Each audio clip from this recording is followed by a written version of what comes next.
En ecomedios.com. Seguinos en Twitter, @ecomedios1220. La bisagra. Al promediar la semana, un punto de apoyo para abrir las puertas de la reflexión y el análisis sobre lo que pasó y lo que vendrá. Los elementos de juicio que usted necesita para sacar sus propias conclusiones. Conducción y producción general, Mario Nasinovich. 26º año de Producciones Radiales Independientes.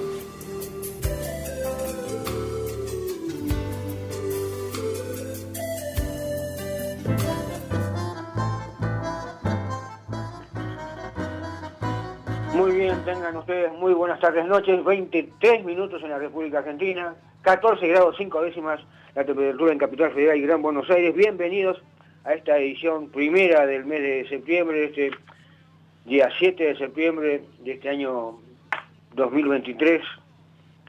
Estamos en una cuenta regresiva y no quiero aburrirlos con términos que me he de alguna forma cansado de señalar en las últimas semanas, meses, con características tampoco aburridos haciendo un raconto por lo menos de lo que sucedió en esta última semana, desde nuestro último programa, en materia de seguridad y economía, que son las dos cosas que realmente nos movieron a decir justamente en todas estas semanas y meses estos términos como anomia y descontrol. El hecho es que así con esta suerte de triple empate de las PASO se ha generado este grado de incertidumbre,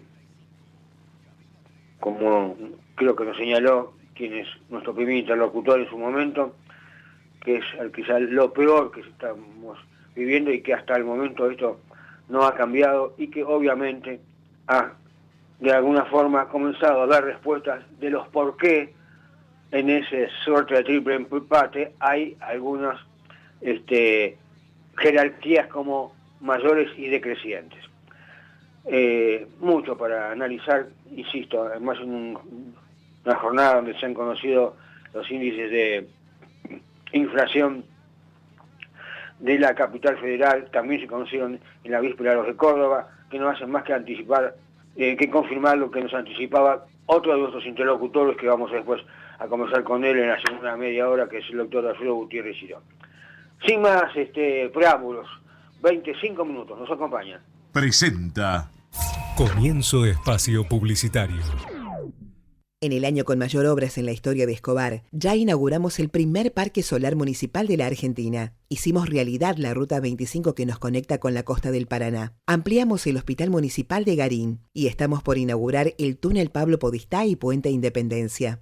2022, el año con más obras en la historia de Escobar. El aumento de la litigiosidad por accidentes laborales no es un juego. Junto con el Estado, las cámaras empresarias y los sindicatos estamos trabajando para que baje. UART, Unión de Aseguradoras de Riesgos del Trabajo. ¿Sabías que todos los accidentes por inhalación de monóxido de carbono son evitables? Chequea que la llama de tus artefactos sea siempre azul. No olvides ventilar los ambientes de tu hogar todos los días, verificando que las rejillas cuenten con salida al exterior y las ventilaciones no estén tapadas ni sucias. Y controla las instalaciones internas con un gasista matriculado. Con estos consejos, proteges a tu familia. Metrogas, damos calor. Fin espacio publicitario. Usted está escuchando La Bisagra. Conducción y producción general, Mario Nasinovich. 26º año de Producciones Radiales Independientes. Política. Muy bien, 27 minutos en la República Argentina, como decíamos, 14 grados 2 décimas. Ahora se ha corregido el termómetro. Esta niña tiene la deferencia de atendernos el analista político y encuestador Carlos Germano. Carlos, Mario, saluda, gracias por atendernos.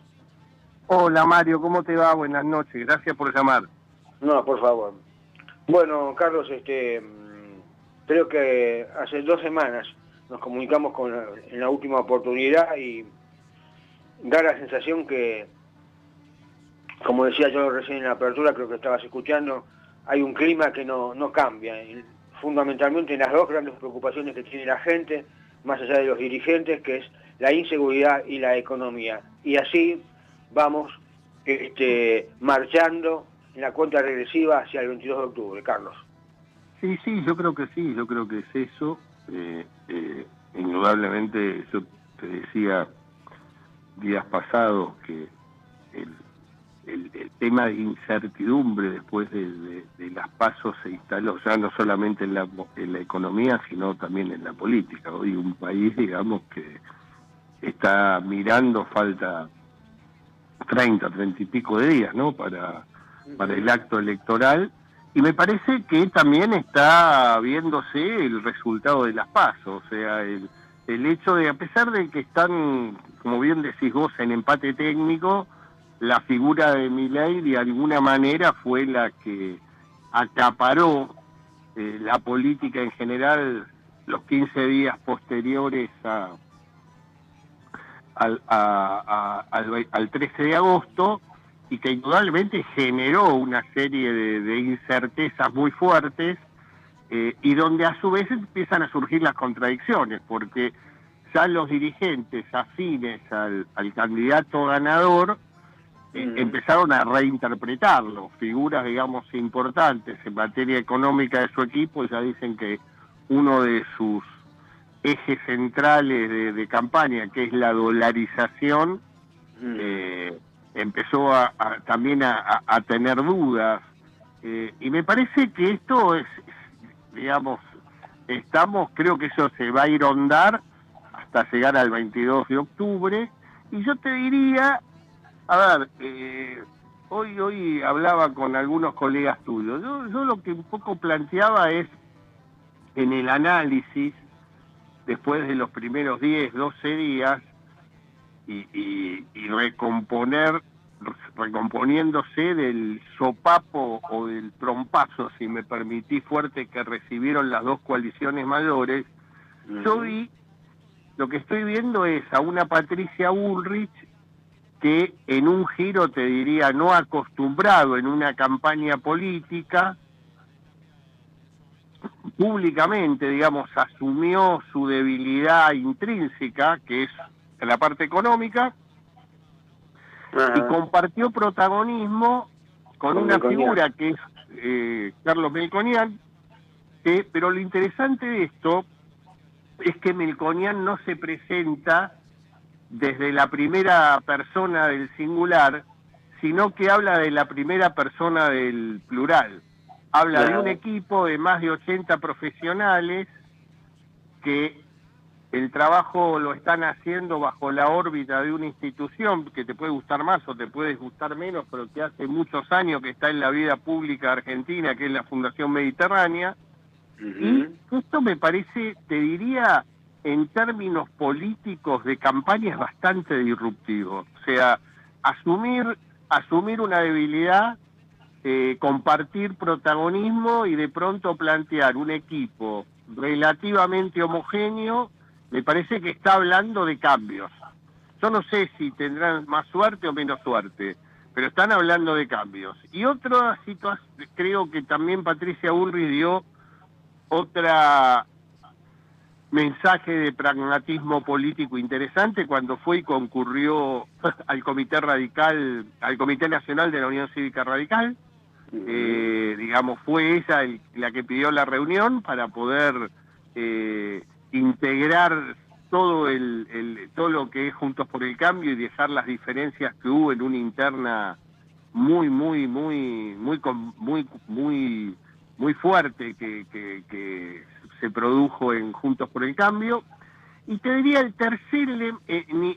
tercera acción política interesante que vi, por eso digo que me parece que se acomodó después del sopapo fuerte que recibió, fue empezar a diferenciarse de Mauricio Macri sin estridencias, sin peleas, y planteando claramente que ella es la que va a amalgamar a todos Juntos por el Cambio. Parece que esta es la primera foto que yo veo de una de las coaliciones. La segunda coalición es Sergio Massa. Sergio Massa, digamos, es al que más comprometido lo veo, porque creo que le está pesando, Mario, el hecho de ser candidato y ministro de Economía. Claro. Cuando la necesidad o la preocupación más fuerte es la economía, o sea, lo difícil que está llegando a fin de mes. Y también está de alguna manera reacomodando su campaña. No es casual que su primera acción política fuerte este fin de semana vaya a reunirse con los gobernadores en el norte, en Tucumán. ¿Y esto por qué lo digo? Si uno revisando las elecciones del 13 de agosto por regiones, la región norte, es decir, todo el NEA, todo el NOA, y agregando Catamarca y La Rioja, el peronismo sacó el 34-20 de votos, y Javier Milei sacó el 33-60, 33-70, o sea que la diferencia fue ínfima, y donde en el norte argentino, que históricamente ganó el peronismo, se produjo una situación prácticamente de paridad absoluta. Y a su vez, en el conurbano bonaerense, en la primera y tercera sección electoral, Unión por la Patria, en la primera sección sacó el 36% de los votos, y en la tercera sección el 41% de los votos. Lo que está hablando una elección muy por debajo de lo histórico, para que tengamos idea. En la tercera sección electoral, a los oyentes les digo, todo el sur del Gran Buenos Aires, históricamente el peronismo estaba en el orden de los 50 puntos, o más. Acá está en el 41, o sea, está más cerca del 40 que del 50. Y lo mismo en la primera. O sea, que va a tener que hacer un trabajo muy claro, y te vuelvo a repetir, lo primero que plantea desde el punto de vista político en estrategia, sale a aunar a todos los gobernadores a efectos de encauzar una campaña que tiene muchos claros oscuros. ¿Por qué? Porque a mí me parece que si uno al leer muchos le jugaron localmente en contra, ya es Vox Populi, que muchos decían, no llevemos más gente a votar en remis porque lo están votando a Milei, no están votando al peronismo. No, por eso te digo, y aparte hay otro dato, Mario, que para mí es muy preocupante, porque Massa tiene que hay dos líneas de interpretación y de trabajo que va a tener que profundizarla mucho. Primero, el 27 y pico % de Unión por la Patria es el voto histórico duro del kirchnerismo. Es lo que representa Cristina Fernández de Kirchner. Sergio Massa no agregó volumen propio de sufragios a esa lista. Parece que esta es una primera debilidad y que va a tratar por todos los medios de empezar a poder sumar votos por fuera también del kirchnerismo, porque en las PASO eso no se vio. Y la segunda, él va a tener que explicar por qué va a poder domar la inflación y mejorar la situación económica cuando sea presidente, claro, ¿y por qué no lo hace desde ahora, que tiene todo el poder como ministro de Economía? Digo, todo este tipo de preguntas me parece que empiezan a estar y que se van a profundizar en estos 40, 45 días que están faltando para las elecciones generales del 22 de octubre. Carlos, tenemos este fin próximo una elección que también es importante, porque Santa Fe es un distrito importante, pero aparentemente las cartas están echadas. Y yo creo que después de lo de las PASO, donde el peronismo hizo la peor elección de su historia en Santa Fe y perdió por más de 30 puntos de diferencia, yo veo un escenario muy complejo y muy difícil para el justicialismo. Yo creo que están todas las situaciones que la diferencia va a ser más de 20 puntos, al menos todos los sondeos previos están hablando de eso, y que de alguna manera Juntos por el Cambio va a tener un triunfo en la provincia de Santa Fe. Y por primera vez desde el año 58, creo, un militante radical va a ser gobernador de la provincia de Santa Fe. Bueno, todo un dato, ¿no es cierto? O sea, se supone que esto puede redundar no solamente en el tema de las expectativas en función del 22 de octubre, sino también incluso un poco amalgamar esto, como vos decías, esta interna bastante ríspida que tuvo la coalición opositora. Exactamente. Y yo creo que eso de alguna manera, lo que está, por eso digo, me parece que hubo algunas actitudes de la candidata a presidenta que fue como parándose en el centro del escenario y amalgamar y tratar de unir una situación del cual la sociedad no entendió bien y tuvo la percepción o la sensación de que la interna parecían dos partidos diferentes, ¿no? Y hoy un dato no menor, después de ayer y hoy, la Corte una vez más se paró de manos y definitivamente dijo que se cumpla la ley, y este deseo que llegó a tantas idas y venidas y pulseadas en el Senado por confirmar a Ana María Figueroa que debía jubilarse, bueno, hoy tiene como repercusión de último momento el hecho que se ha dejado trascender que el Ejecutivo no va a girar los fondos a la Corte Suprema para que pueda acceder al ajuste de ingresos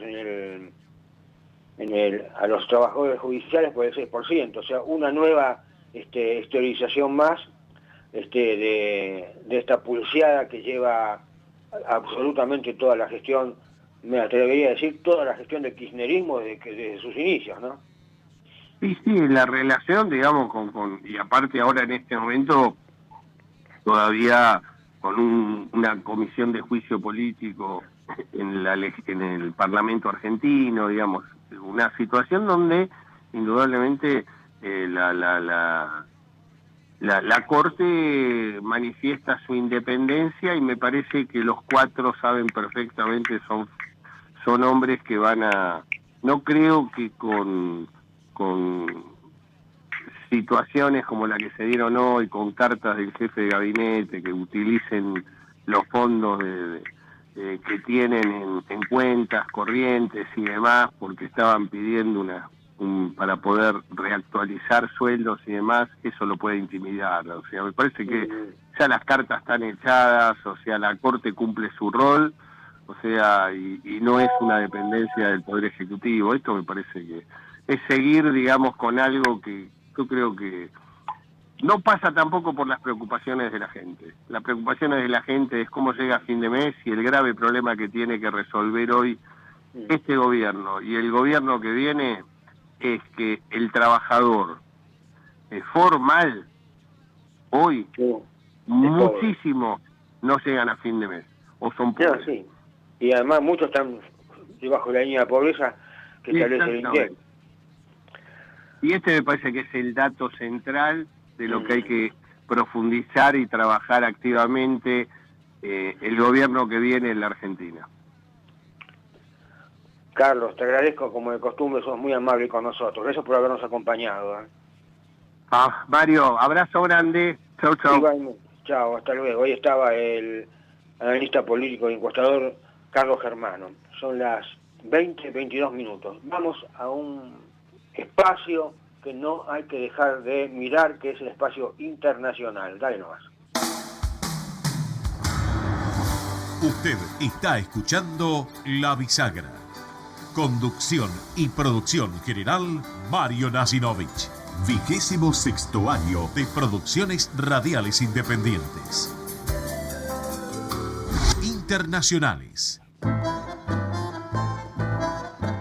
Muy bien, son las 20:22 minutos en la República Argentina, 14 grados 2 décimas la temperatura. Esa niña tiene la deferencia de atendernos el doctor Mauro Lagombarra, analista internacional, profesor de la Universidad de El Salvador. Mauro, Mario Nasinovich saluda, gracias por atendernos. Buenas noches, Mario, ¿cómo está usted? Bien, buenas noches, gracias por atendernos. Me alegro. No, por favor. Ahí, como usted nos tiene acostumbrados, ya me formuló un anticipo de dos temas que no están muy en la mira inmediata. Claro, estamos, como recién charlábamos con Carlos Germano, quizás en Argentina nos estamos mirando el ombligo y están pasando algunas otras cosas. No hay muchas novedades, como bien me señaló usted, en forma privada en la guerra, salvo, bueno, ayer misil que cayó y mató a, 17 personas en un objetivo civil, pero por otra parte hay algún avance de las tropas ucranianas sobre Bakhmut. Pero hay un potencial fuente de conflicto en el Báltico, me anticipó Mauro. Exactamente, hay un tema que hay que empezar a mirar porque puede cambiar el curso de la guerra si es que se acrecienta. Estamos hablando de un enclave ruso sobre el Báltico que está separado del territorio ruso, que era al lado de Lituania, entre Lituania y Polonia, que se llama Kaliningrado. Esta zona, este puerto que tiene ahí Kaliningrado, tiene una especial importancia para Rusia, porque es donde tiene asentada su flota del mar Báltico, ¿no? Es un puerto mucho más útil que el de San Petersburgo, porque es un puerto que está habilitado durante todo el año, mientras que San Petersburgo, ya se sabe, está congelado durante varios meses. Entonces, es para Rusia un puerto muy importante. Pero ¿qué pasa con esta ciudad de Kaliningrado? Como les dije, está separado del territorio ruso y unido a través de una ruta que pasa por Polonia y por Lituania. Bueno, hace 2-3 meses los lituanos empezaron a obstaculizar ese tránsito ruso y lo que sería como una servidumbre de paso en un campo, ¿se entiende? Ajá. Y lo obstaculizaron ya. Dijeron que ya no van a dejar pasar trenes. Ya digo, esto empezó en junio, pero va escalando. Y Rusia ya anunció que esto lo va a considerar como un acto de guerra. Es decir, no le dejan ir por tierra a su territorio sobre el mar Báltico.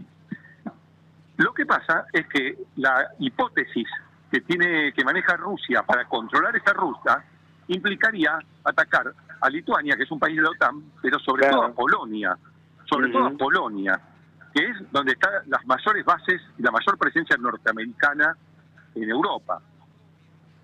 Entonces, esto tiene un potencial enorme y cambiaría el eje del conflicto, primero porque podría involucrar a un país de la OTAN. Imaginémonos una acción violenta de Rusia tomando una ruta en un país que forma parte de la OTAN. Ahí ya es muy distinto al caso de Ucrania. Ahí sí tendría que se deberían considerar agredidos y tendría que entrar en guerra la OTAN. Y además cambia el eje del conflicto en el sentido de que ya no se va a estar peleando sobre el Mar Negro, sino también sobre el Báltico. Y ya se abre un frente mucho más grande. Es un conflicto que yo les digo, hay que seguirlo porque está escalando. Porque primero empezaron con pequeñas cosas de obstaculizar ese camino, hasta que ahora directamente dicen que van a cerrar la vía férrea y la ruta terrestre. Es decir, los camiones rusos que van desde el territorio ruso hasta Kaliningrado ya no pueden pasar. Solamente les queda en avión o en barco ahora, porque están todavía con el verano, pero ya en el invierno no van a poder ir ni en barco. Así que bueno. De las últimas horas hay dos datos para añadir. Uno, que la presencia nuevamente de Blinken en Kiev, con una ayuda adicional de $1.000 millones, y Macron, que en las últimas horas dijo que no va a permitir la bandera rusa en los Juegos Olímpicos. Sí, Macron me parece que tiene problemas mucho más serios que ese, que es la presencia rusa en el Sahel, en el África subsahariana, que cada vez se van sumando más países al rechazo a Francia y que están pidiendo ayuda al grupo Wagner. que parece que se está reconstituyendo, también dicen, habría que ver, porque esos países africanos que dependían de Francia, ya ahora están pidiendo la ayuda al grupo Wagner, y son los países que abastecen de uranio a las centrales nucleares francesas. Nada menos. Francia, que miraba el problema de lejos, porque no consumía el gas ruso, el que más problema tiene por supuesto es Alemania y todos los de Europa del Este, ahora Francia también se ve involucrada en el conflicto, porque ya no le va a llegar tan fácilmente el uranio a precios irrisorios, que era lo que pagaba. Entonces Macron, me parece que está viendo que va a tener un problema con Rusia. Hasta ahora no lo tenía. Francia no ha colaborado en la guerra, no ha puesto tropas, no ha dado armas, todo fue muy simbólico. Ahora me parece que Francia sí se va a ver más involucrado. Bueno, el otro tema que no quiero dejar de lado, que usted muy bien señaló, que también se está comenzando a analizar tibiamente, pero que sí nos afecta directamente porque es uno de nuestros principales compradores, sobre todo de granos. Me refiero a China, que está teniendo un inicio... Una incipiente crisis económica. A ver. Y como usted dice, va a temblar el mundo, porque no es solamente que nos compra a nosotros, le compra a todo el mundo. Es decir, podríamos estar en las puertas también de una crisis económica y financiera descomunal. Es decir, ya está mostrando la economía china un resentimiento por la recesión económica. Estamos hablando de más de un 20% de desocupación en los jóvenes chinos. No es un dato menor, hablamos de una población de 1.400 millones, un 20% de desocupados, se da cuenta que estamos hablando de una cifra descomunal. Hablamos de una baja sustancial en las exportaciones, tanto las interanuales, viendo mes a mes, como en las absolutas, y signos también de deflación, es decir, ha bajado el consumo interno. Porque acá hay que acordarse que cuando empezó el tema de la pandemia y entonces le bajan las exportaciones a China, porque el mundo se paraliza, no hay comercio, en ese momento China dijo, bueno, voy a apostar a mi mercado interno. Claro. Pero ahora empezamos a ver que esa elección tampoco es válida, porque tiene más de un 20% de desocupación y hay deflación. Entonces los productos bajan de precio, porque no se venden. Entonces acá hay otro país que está también en recesión, ya formalmente, que es Alemania. Alemania también entró en recesión y también causado por los problemas con China. Recuerde que hemos dicho en muchas oportunidades que hay una alianza comercial entre China y Alemania. Y los dos son las víctimas. Entonces, Mario, que esto lleva a pensar algo que venimos diciendo desde que empezó la guerra de Ucrania. Dijimos que la guerra de Ucrania tiene dos grandes beneficiados, Estados Unidos y Rusia, y dos grandes perjudicados, China y Europa. Y entonces, si uno agarra los diarios económicos de esta semana, empezamos a ver que estas consecuencias económicas de la guerra de Ucrania están golpeando la economía de China y Alemania, como habíamos dicho de entrada que podía pasar. Y está pasando. No quiere decir que habrá que preguntarse si Estados Unidos en estas condiciones le da la espalda como para reemplazar esa falta de actividad de China para nuevamente seguir constituyéndose en la locomotora de la economía mundial. Hay que ver si Estados Unidos le da la espalda en estas circunstancias, ¿no? Es claro, hay un tema que no hay que olvidarse. La economía norteamericana y la China están muy, muy involucradas mutuamente, ¿no? Están interrelacionadas. Es decir, a Estados Unidos tampoco le convendría una crisis china, sí una desaceleración económica china, porque entonces el dinero que China pensaba gastar en influencia internacional, en inversiones, en armas, en tecnología, lo va a tener que gastar en comer. Entonces, una cosa es debilitar a China y otra es destruirla. Estados Unidos de ningún modo puede darse el lujo de destruir a China, porque eso significaría también una derrota para Estados Unidos, es casi un suicidio. Lo que sí puede hacer es, es obstaculizar el crecimiento. Esto lo ha dicho Jack Sullivan, el consejero nacional de seguridad norteamericano. Dijo, nuestra política es obstaculizar el crecimiento chino. Bueno, la guerra de Ucrania lo está logrando. Está obstaculizando el crecimiento chino. No quiere decir que China va a quebrar. Si China quiebra, quebramos todos, es decir, tiembla el mundo. pero sí se está desacelerando el crecimiento chino. Entonces, el dinero que tenían pensado para aumentar su poder geopolítico, lo van a tener que destinar a darle de comer a la gente. Porque con un 20% de desocupación, ¿qué van a hacer con esa gente? Claro. Y este panorama no llevaría a Xi Jinping a presionar aún más a Putin para un arreglo negociado. Bueno, Xi Jinping está con otros problemas también. Fíjese que este fin de semana es la reunión del G20 en la India y Xi Jinping no va a ir. Con lo cual ya se está hablando de problemas con la India. ¿Y por qué no va? ¿Por qué no va? Porque India acaba de firmar hace 15 días un acuerdo multimillonario con Estados Unidos. Entonces, aquellos que se habían ilusionado con el BRICS, pensando que era el nuevo polo geopolítico que iba a oponerse a Estados Unidos, bueno, el BRICS ya nace con problemas. Tenemos una Rusia haciendo una guerra contra Europa, perjudicando a China. India aliada con Estados Unidos. Y China que no quiere ir a Nueva Delhi a la cumbre del G20. Bueno, ahí está también los BRICS. Creo que este es un poco el panorama de la actualidad.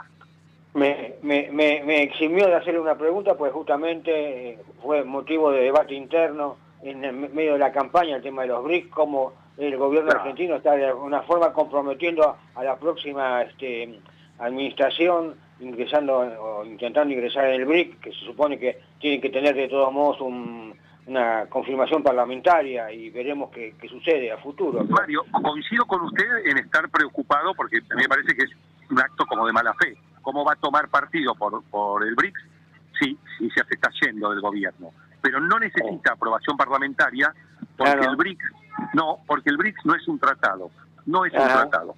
Los tratados necesitan aprobación. Sí, pero es un dato interesante. El BRICS no tiene sede, no tiene estatuto, no tiene tratado, no tiene nada. Es algo efímero, etéreo. No existe el BRICS. Es solamente un posicionamiento. No les da nada. Acceder al BRICS es ir al BRICS. Y así como va, puede dejar de ir. Nada más. No hay ningún tratado, no hay nada. De todos modos, insisto, coincido con lo que usted dijo. A mí me parece un acto de mala fe de un gobierno que se está yendo y que ha salido tercero encima en el resultado de las elecciones, tomar una decisión geopolítica sin consultar con la oposición. Eso demuestra la habilidad del sistema político argentino y bueno, el desastre y la decadencia en la que estamos, que no hay una política de Estado, ni siquiera se ponen de acuerdo, porque tanto los que están a favor como los que están en contra lo hacen por ideología. Nadie piensa en qué es lo que le conviene al país. Los que están en contra es porque dicen, no, son todos comunistas. Falso, no son todos comunistas. Y los que están a favor es porque se creen que son todos antinorteamericanos. No son antinorteamericanos, y la India no es antinorteamericano. No, más vale. Entonces bueno, así es como nos va también, ¿no? Así es como nos va. Mauro, le agradezco mucho y siempre, la verdad que trae dos, como se dice en la jerga periodística norteamericana, dos headlines, ¿no es cierto? Que bueno, gracias. Tenemos que seguir muy de cerca. Gracias por habernos acompañado, Mauro. Al contrario, gracias a usted, Mario. Un gran abrazo. Un abrazo. Ahí estaba, el doctor Mauro Lagombarda, analista internacional y profesor de la Universidad de El Salvador. 20:36 minutos, vamos a una pausa. Vamos la radio, somos tu voz. Vamos con Eco, siempre la verdad y la mejor información. ¿Cuándo fue la última vez que te tomaste un respiro para ver un amanecer? Descubriendo lugares distintos que te hacen soñar, emocionar. Lugares que se convierten en felicidad cuando compartís ese momento con amigos. ¿Cuánto hace que no te tomás un respiro para descubrir algo distinto? Catamarca es mucho más que un destino. ¿Cómo prevenir dengue, zika y chikungunya? Sin criaderos no hay dengue. Limpia tu patio de objetos que acumulen agua. Elimina agua estancada de recipientes. Reemplaza con tierra o arena el agua de tus flores. Tapa los tanques de agua y cisternas. Tira y perfora llantas para que no acumulen agua. Limpia floreros y bebederos. Recordá, sin criaderos no hay dengue. Intendencia Menéndez. Informate en ecomedios.com.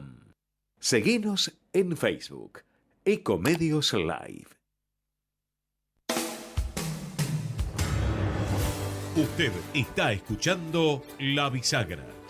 Conducción y producción general, Mario Nasinovich.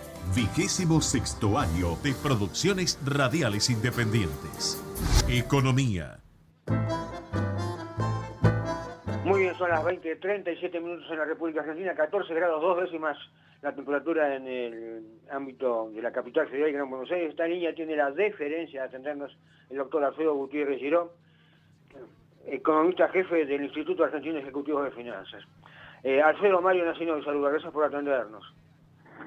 Buenas noches, Mario, gracias a usted por el llamado. Bueno, Alfredo, en la apertura del programa yo anticipé que usted iba a estar en el aire y además dándole el crédito, el copyright de lo que nos anticipaba hace 15 días atrás, poco después de las PASO y después de la devaluación, anticipando un índice de inflación del 12%, a lo mejor algunos escuchaban incrédulamente, pero los índices tanto de Córdoba como de Capital Federal están confirmando esto, Alfredo. Y apuntan a ese nivel, quizá en lugar de 12 sea 18, 3, pero está ahí ya con 2 dígitos firmes, ¿no? Y con un arrastre estadístico para septiembre importante y con una primera semana que ha estado brava y, por supuesto, la reacción del gobierno de postergar los aumentos de algunos servicios, de algunas tarifas, tratar de una vuelta más de congelamiento, hace que, bueno, sea un final un poco más abierto el número de septiembre, pero va a ser seguramente un número de nuevo de 2 dígitos, ¿no? Estamos jugados de acá a diciembre en ese nivel, ¿no es cierto? Y yo le diría que sí, porque creo que era lo que decíamos hace 15 días. Usted puede, con alguna de estas medidas, bajar, transformar en un 11, en un 8, y después tener un 14,5 cuando saca las medidas del medio, ¿no? Cuando corrige, ¿sí? Obviamente tratando de que el número no se dispare antes de las elecciones de octubre. Yo sé que me voy a pelear con una parte de la biblioteca, ¿no es cierto? Porque obviamente que hay ya mayoritariamente hay un consenso en el que la inflación tiene una arraigambre monetaria, pero esto que, como ya hablábamos recién con Carlos Germano, este triple empate que ha generado incertidumbre hasta el 22 de octubre por lo menos, en este componente de inflación, ¿hay o no expectativas y por las dudas? No, por supuesto, eso siempre va a existir, pero fíjese el tema, si usted viene con una tasa de inflación del 3% mensual, eso va a hacer que suba del 3 al 5, los mismos 2 puntos, va a ser una pésima noticia, pero no es lo mismo que subir del 10 al 12 o del 12 al 15. Hay un problema de escala, ¿no? Sobre todo por el daño que eso hace sobre la economía, ¿no? Sobre el sector real. Ese es el tema. Y obviamente el triple empate tampoco ayuda, ¿no? Porque maximiza la incertidumbre. Bueno, y comenzó a darse vuelta nuevamente ahora, de alguna forma, porque es parte del debate, porque lo instaló Milei, el tema de la dolarización. Hoy entró de vuelta en juego, merced a que hubo una ponderación por parte de algunos economistas de una de las coaliciones, el nombre de Domingo Cavallo, estamos hablando de convertibilidad, tema de dolarización, y bueno, y la irrupción de Melconian, acompañando a Patricia Bullrich, con una figura muy gráfica, ¿no es cierto? Me invitan a comer fideos con tuco y no hay fideos ni hay tuco, o sea, no hay reservas, salvo que venga Papá Noel con 45.000 millones de dólares. Esto lo hemos charlado con usted, Alfredo, es así, ¿no? Es tal cual, y está muy claro la dificultad de recursos para encarar un proceso de dolarización. Pero yo vuelvo a insistir en algo que a mí me tiene obsesionado, porque cuanto más hablo con abogados constitucionalistas, más me lo marcan, que es el tema de la no constitucionalidad de la dolarización, ¿no es cierto?, de la obligación de tener una moneda propia que establece la Constitución.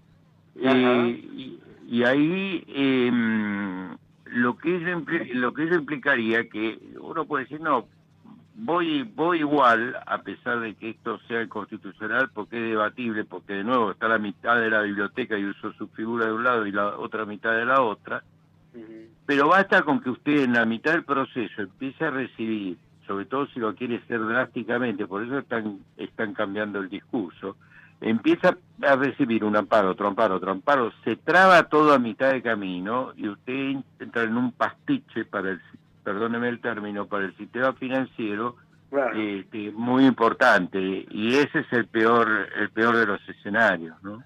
Ese es el peor de los escenarios. Por supuesto, todo lo demás está en pie, de dónde salen los dólares, qué pasa con la hoja de balance del Banco Central, todos temas un poco más conocidos. Los dólares no están. Si la hoja del balance del Banco Central tiene serios problemas, como todos sabemos. No, incluso hay un signo negativo, ¿no? O sea, No, por supuesto, tiene esos pasivos remunerados enormes, y por el lado del activo no tiene activos para encarar una tarea como sería la dolarización. Aún un sistema monetario... Aún lo que dice usted, el tema en lo constitucional y legal, la dolarización está bien, es objetable desde el punto de vista... Ahora, ¿es objetable el hecho de que haya dos monedas de curso legal? Eso no sería a lo mejor dolarización, sino bimonetarismo, que es de alguna forma lo que está insinuando Bullrich y Melconian. Totalmente de acuerdo, y más aún, acuérdese que durante la convertibilidad, y me quedo en el plano jurídico, ¿no?, que no es, obviamente no es mi fuerte, pero durante la convertibilidad el dólar tenía curso legal, se podían cancelar operaciones, se podía pagar, se podía firmar contratos en dólares, etcétera. Y yo no recuerdo, y acudo a su memoria, que haya habido grandes cuestionamientos de la cuestión jurídica de ese punto de vista, de la constitucionalidad. Nadie dijo mucho en ese momento.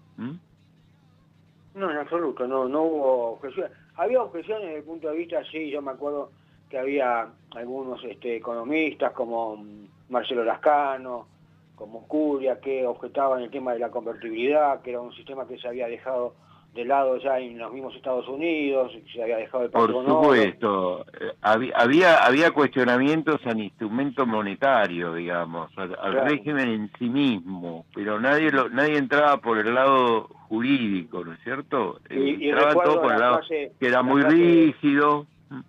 Y recuerdo la frase de Canitrot cuando obviamente Menem se negó de alguna forma, creo, a hacer una convertibilidad pero con canasta de monedas, que era lo que proponía Cavallo de alguna forma, y saliendo, porque estaba en plena campaña de reelección, que Canitrot dijo que además el gasto público seguía creciendo, y la deuda seguía creciendo, y ya se habían acabado las joyas de la abuela para liquidar, y en ese momento Canitrot, el que había sido secretario de Coordinación Económica de Surrey, dijo, ahora hay que ponerse el casco, y tenía razón, ¿no es cierto? Seguro, y finalmente Cavallo hizo eso en el 2001, en abril del 2001 introdujo esa corrección, cuando vuelve a ser ministro ahora de la Rúa, pero yo creo perfectamente que el sistema puede funcionar y bueno, es una alternativa más razonable que las dos monedas coexistan, ¿no? Bueno, ahí Cavallo ya había llegado como bombero, ¿no? Como realmente sí, tal cual. consultor, ¿no? O sea, ya esa posibilidad era bastante poco viable, además con un gobierno que había perdido obviamente poder político, con un vicepresidente peronista que renunció, que se fue del gobierno y dejó colgado del quincel de la Rúa, ¿no? Tal cual, tal cual. O sea, ahí vemos la importancia que para aplicar cualquier política económica significa tener poder y respaldo político para un ministro de Economía. Me refiero, por ejemplo, al caso de Melconian, ¿no es cierto? O a los otros, en el caso especial de esta doble función que cumple Massa de ministro y candidato, ¿no? Que recién se preguntaba Carlos Germano si Massa cree que puede domesticar la inflación. ¿Por qué no lo demuestra ya, no? Seguro, y yo le agregaría a ese punto la importancia que tiene tener capacidad de gestión, ¿no? Porque si el triunfo se la lleva alguno de los dos partidos contendientes opositores más votados en las PASO, bueno, hay que aunque uno reduzca los ministerios, hay que tener gente para llenar los ravioles para que seguir gestionando de un día para otro, ¿no? Ajá, Eso también es un tema no menor en una sociedad que no está dispuesta a soportar ya de tantos golpes que ha recibido transiciones prolongadas, ¿no? Para exigir resultados muy rápidos. No tenemos los 100 días de gracia entonces, ¿no? Aparentemente, como de costumbre. Y hay que desembarcar y hay que ponerle el pecho a que usted desembarca el 10 y el 20 el Estado tiene que pagar un poquito antes del 20 los aguinaldos de los jubilados, de los empleados públicos, claro. Tiene que encontrar los créditos presupuestarios, son todos technicalities, pero si uno no lo tiene bien aceitado, y le puedo garantizar que claro. Esto es así, porque yo viví todos estos procesos de adentro, uno ve los problemas que se generan, ¿no? Se queda trabado. Alfredo, le agradezco mucho estos minutos para con nosotros. Ha sido muy amable en acompañarnos como de costumbre, ¿eh? Gracias a ustedes, Mario, por el llamado. Le mando un abrazo grande. Igualmente, gracias. Bueno, ya estaba el doctor Alfredo Gutiérrez Giró, economista jefe del Instituto Argentino de Ejecutivos de Finanzas. 50 minutos, nos han acompañado. Auspició. Comienzo espacio publicitario. Escobar 360 es una plataforma online que moderniza al Estado municipal para que puedas realizar tus trámites a distancia y accedas a más servicios de manera centralizada y sin salir de tu casa. Ingresá a escobar360.escobar.gov.ar, crea tu usuario y desde allí te podés inscribir, gestionar y participar en las distintas áreas. Escobar te da cada día más. El aumento de la litigiosidad por accidentes laborales no es un juego. Junto con el Estado, las cámaras empresarias y los sindicatos, estamos trabajando para que baje. UART, Unión de Aseguradoras de Riesgos del Trabajo. ¿Sabías que todos los accidentes por inhalación de monóxido de carbono son evitables? Chequea que la llama de tus artefactos sea siempre azul. No olvides ventilar los ambientes de tu hogar todos los días, verificando que las rejillas cuenten con salida al exterior y las ventilaciones no estén tapadas ni sucias. Y controla las instalaciones internas con un gasista matriculado. Con estos consejos, proteges a tu familia. Metrogas, damos calor. Fin espacio publicitario. Usted está escuchando La Bisagra. Conducción y producción general, Mario Nasinovich. 26º año de Producciones Radiales Independientes. Sociedad. Muy bien, 20:51 minutos en la República Argentina, 14 grados 2 décimas la temperatura en Capital Federal y Gran Buenos Aires. Esta línea tiene la deferencia de atendernos el doctor Adrián Trócoli, abogado previsionalista. Adrián, Mario, saluda, gracias por atendernos. Hola, Marito, ¿cómo estás? Bien, bueno, Adrián, no sé si seguiste afinando el lápiz y si tenés algo más para agregar de todo lo que ampliaste ya, anticipaste la semana pasada con cuadros correlativos de retrasos, no solamente en este año, sino acumulados en 2 administraciones, y recién me acordaba de vos cuando Gutiérrez Giró decía que quien se siente el 10 de diciembre va a tener que pagar ya el 20, el nuevo ajuste a jubilados, pagar los aguinaldos, no es poco. Bueno, Adrián, todo tuyo, dale nomás. 2 cuestiones. Una, la que me preguntaste, sí, claramente el atraso de las jubilaciones la va a tener que pagar un poco el próximo gobierno. Lo que habíamos mencionado es que los tiempos de la justicia, los tiempos en donde la justicia corrige atrasos largos de jubilaciones, en realidad no son tan rápidos. Esto permite pensar que quizás una sentencia de la Corte no le genera un problema inmediato al nuevo gobierno. Decir que los jubilados tienen un atraso del 30%, decir que esto se hizo alevoso avisemos algo. Ayer, creo que fue ayer o anteayer, puede haber sido, recién ahora, pero ya en el mes de septiembre, publicaron el decreto con el refuerzo de este mes. Es decir, ya ha empezado el mes, decidieron hacer pública la normativa, con lo cual ahora sí confirmamos cosas que dijimos. El aumento le toca solamente a los de la mínima, y los que superen la mínima en 37.000 pesos, con lo cual queda un montón de gente afuera de este plus. Este plus representa casi el 30% del haber mínimo. Esto significa que casi una tercera parte de lo que cobra alguien que cobra un haber mínimo es un invento, o mejor dicho, es un reconocimiento del Estado de que la ley de movilidad no sirvió. A mí me encanta citarla a Vallejos, pero es muy vulgar para decirlo en público. La ex diputada del Frente para la Victoria entonces calificó amablemente esta ley de movilidad, y los números le dan la razón a la señora. Pero más allá de esto que se va a decidir en los próximos meses, o por lo menos entiendo yo que la Corte ya tiene todos los elementos, te quería contar un fallito que no llegó a fallo, que no llegó a sentencia porque es un voto minoritario, pero significa un cambio. En la Cámara Federal de la Seguridad Social, en un caso de una pensión que no había sido otorgada a una nena, un bebé de 2 años cuando fallece la madre, la ANSES le rechaza la pensión.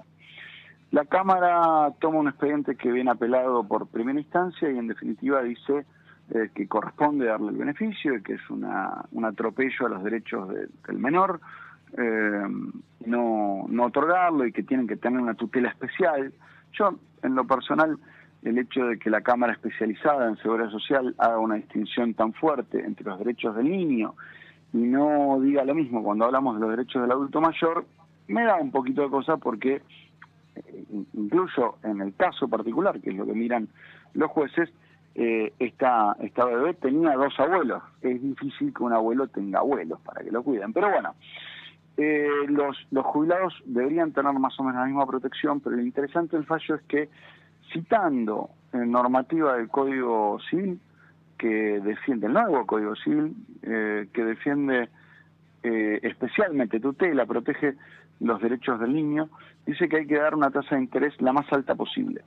Este voto quedó en minoría, pero introduce por primera vez en unos años el problema de la inflación. ¿Qué quiero decir con esto? Salió el voto del primer voto, y luego después fue dejado de lado por los otros 2 jueces, pero la Sala 2 de la Seguridad Social, de la Cámara Federal de la Seguridad Social, empezó a hablar de inflación y empezó a decir que la tasa de interés que se está pagando es insuficiente para la inflación. Es un voto, esperemos que esto se transmita, porque por lo menos tenemos algunos jueces que empezaron a decir en voz alta que no puede, algo fundamental, algo que a mí me gusta repetir mucho desde hace tiempo, no puede la parte que lleva a juicio, que prolonga el juicio, verse favorecida con una tasa de interés por debajo de la inflación, porque en definitiva, imagínate, Mario, yo te debo plata, ¿sí?, y te devuelvo con una tasa inferior a la inflación el día de mañana. Me beneficio por incumplir con la deuda. Es un poco grosero. Y por incumplir, vos te referís a las permanentes apelaciones que formula el ANSES. No solo incumplo, sino que meto palos en la rueda del sistema para evitar que la cosa salga lo más fluida posible. Es como decir, yo decido retrasar el juicio y me beneficio por eso. Es muy grosero. Claro, en total me resulta gratis, al contrario, te pateo la pelota para adelante.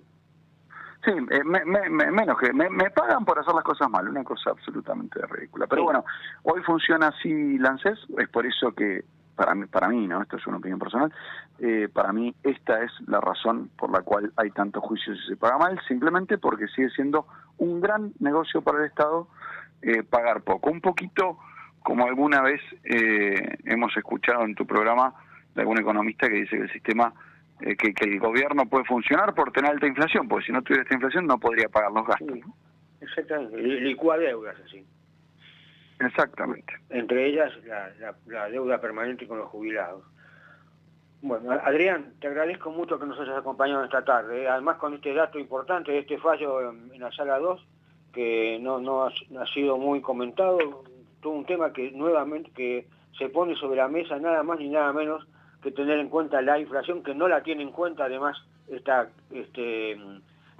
cláusula de ajuste que tiene vigencia desde la gestión de Alberto Fernández, porque no tiene el componente inflacionario. Sí, además que fue un reclamo fuerte de la oposición que se incluyera una cláusula gatillo, se lo mencionaba, decía, bueno, pongan lo que quieran, pero que nunca quede por debajo de la inflación. Bueno, eso no se hizo y como hablamos un par de veces, esto está reconocido, bueno, este decreto que salió ahora habla de la inflación como recién mencionaban, ¿no? Casi como si fuera un tema ajeno al ministro de Economía, que es el que firma. Bueno, hay inflación, parece que bajó de un plato volador la inflación, pero bueno, es lo que tenemos y producto de esa inflación se dan los bonos, pero bueno, insisto, esos bonos se lo dan a algunos, no a todos, con lo cual el principio, voy a recordar un minuto, soy abogado, y el artículo 16 de la Constitución Nacional es como que uno lo lleva así siempre en el bolsillo y lo saca rápido, que es la supuesta igualdad ante la ley, que acá por supuesto no se da.